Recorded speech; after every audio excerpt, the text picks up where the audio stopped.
think Fulham are flying about that. Chelsea, I'm gonna Arsenal, Liverpool, and City. Obviously, but I'm saying that is the top 4 locked off. Yeah, there we go. Yeah, I'm saying. Week by week, I'm looking at Chelsea, and I'm like, I wouldn't say Chelsea are have they closing the door on the top off. 4, bruv. Because Arsenal, I think, will get back there. I think Chelsea, week by week, I'm like, when is the fall off happening, bro? Lads, come on, man. Enzo, give us a chance. But I don't know. So Europa League, it might be that for. That's what I think the best opportunity. Yeah, I'd say so. We've got to speak about Arsenal, of course. 3-0 win. Captain O back. Seems like the feeling's been restored. And I mean, okay, we got 1K. Let's try to get 2K. Let's try to get 2K. Let's try to get 2K. Come on, man. Keep it going. Keep it going. With Arsenal, there's been a lot of conversations online this week. One of the things that really stood out to me was this conversation around Odegaard. Now, I looked at that performance and I saw the value of having your captain back. Yeah. A top player, someone that raises the level of the team. It feels like there's people in different schools of thoughts. But something I saw that was really interesting is this conversation about Odegaard and Ozil. And I didn't know where it stemmed from or whatnot. It was by the big man Stricto in his hot dog suit. Yeah, I saw he's had that same fit since Wenger out. But bro, that's also uniform it's now. International break, bro. You know international break. No, it was after the game. Yeah, it was after this game. He said Odegaard's better than Ozil. Yeah. To be fair, I didn't watch the video, so I don't know if he means a better player. Yeah. Ozil for me is 1000% the better is the better player. For me, but I'm not too mad at him saying that in terms of their contributions and performances, isn't it? Yeah, I think Odegaard has been very good at Arsenal. So when I'm looking at it, people were completely outraged. But again, I did not watch the video. Apparently, it came from the Big Six. Holds out the Big Six, friends and family. But the one thing I took from the performance, right, is I like players like Odegaard. I like when your creative player is a reliable player that does more than just being creative. It's not a luxury to be creative. I feel like at that level, being creative is just something you should be. You should be able to do everything else to a high level as well. He's someone that gets up and down the pitch. He's someone that demands a level to be shown from other players. And you see it. When he's at that thing, Saka's at the races doing what he wants to do. All players around are raising up. And I respect that. And that's why as well, sometimes when we look at football, it's a bit hard because these are professionals and you should perform anyway. But in moments when I'm watching people like Odegaard, I can see what difference is when your leader is not on the pitch. I can see that it actually does something to you. I can see that, okay, you know what? Maybe you guys are not at the races because this one guy who manages to get everything out of you is there. So you know what? Fair play to him, because if you look at his career journey as well, we often speak about it, but being this wonder kid and it's not working out at Madrid and you're having to go to these Sociedades and everything to become the players become today and how important it is, I've got to respect that. But I mean, Arsenal needed the win. Get the motion going again. Comprehensive. Forest are tricky customers as well. Yeah. And that's the thing. I feel like Forest have been performing above expectation early doors. It was kind of one of them games that it could be a banana peel type situation, but when you got Odegaard back, ticking, moving things the way he's doing, and he has a similar impact as like Rodri for City, if you like, where it's like without this, the midfield doesn't tick, and Saka, the form he's in at the moment, that goal as well. I can't lie to you, absolute filth. Absolutely. I was saying it reminds me of... No, do you know what it was? It was the a flash. no backlift. How the hell did you get that much power in it? I was like, bro, this brayer's got a foot made of lead. Do you remember when Yaya Toure used to do those ones? Yaya Toure used to do those, no backlift. But I described it as, you know, when you're watching training videos and you see those shots go in, it looked like one of those where in training people are just comfortable popping it, but you don't often see those finishes in games. And I think the thing with Saka has always been when he cuts inside like that, people always want him to develop the Iron Robin curler. I'm like, bro, the leather he puts in some of them shots, fairs, man, just slam it. Word to Golo, in that position, you just have to smash it. Just have to smash it. Do you want to talk about the last goal as well? Because I feel like this is your... Ethan! He pops out like Thanos every time Nwaneri does something good, like, I told you lot.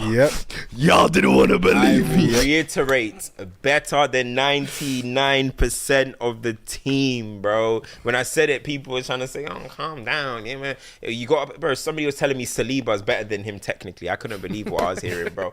Do you know what I mean? No, Nwaneri, bro. People are just holding spots. That's what I'm saying. People are just holding spots for him because he's good. When he finally grabs that spot, when Arteta finally trusts him, it's lockdown, bro. It's over. The guy's too good. When he too talented. I want to ask you both a You question. can't stop talents like that.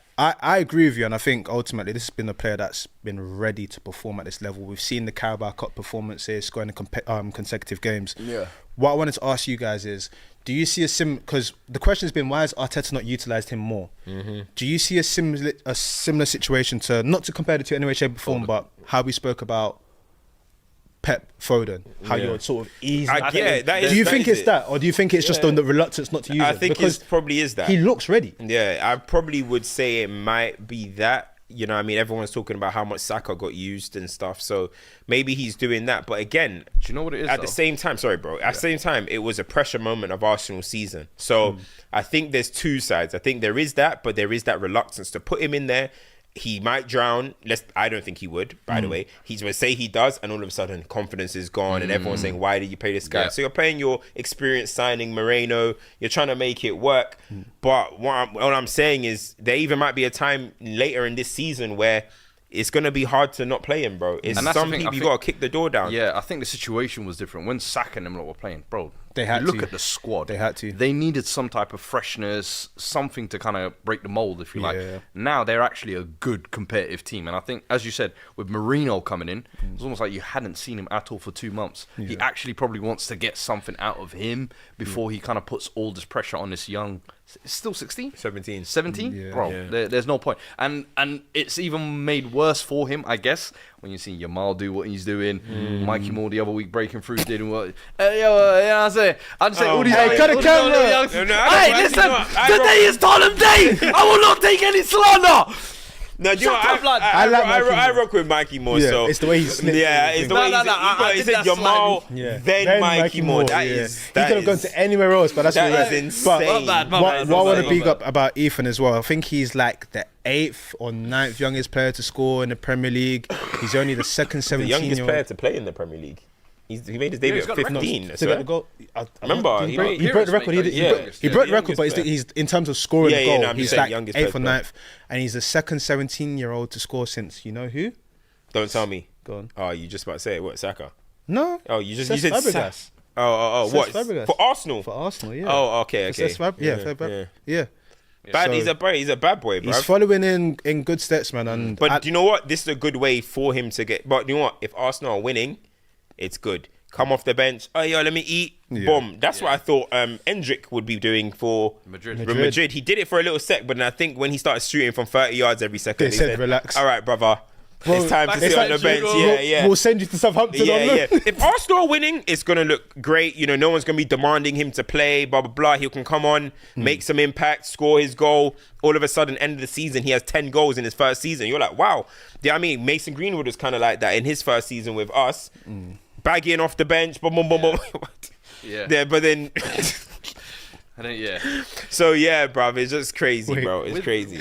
With him, though, I feel like with Nwaneri, there isn't going to be that much pressure on him. I feel like the pressure that was on him to be selected the past couple of weeks was obviously because Odegaard was missing, the creativity in the midfield was a little bit lacking. So I don't think for the rest of the season there's going to be, as long as Odegaard is there anyway, I don't think there's going to be that demand to kind of start him week in, week out. I think what will be interesting to round this up is, depending on how Arsenal's season goes, if Jesus is still not scoring goals, and then the Trossard thing is still looking a bit stale, and then Martinelli can't get into frequent goal scoring, you then are starting looking, okay, outside of Odegaard and Saka, and we probably need a bit more magic. And that's when the fans' anticipation for him will be higher, and then Arteta has to make decisions. But they'll cross that bridge when they get there. You needed the win, back on the roller coaster, you keep going. Should we round off with Chelsea? Chelsea, Another win. Enzo Maresca. We're moving. Keep the blue flag flying high, mate. I want to shout Nico Jackson.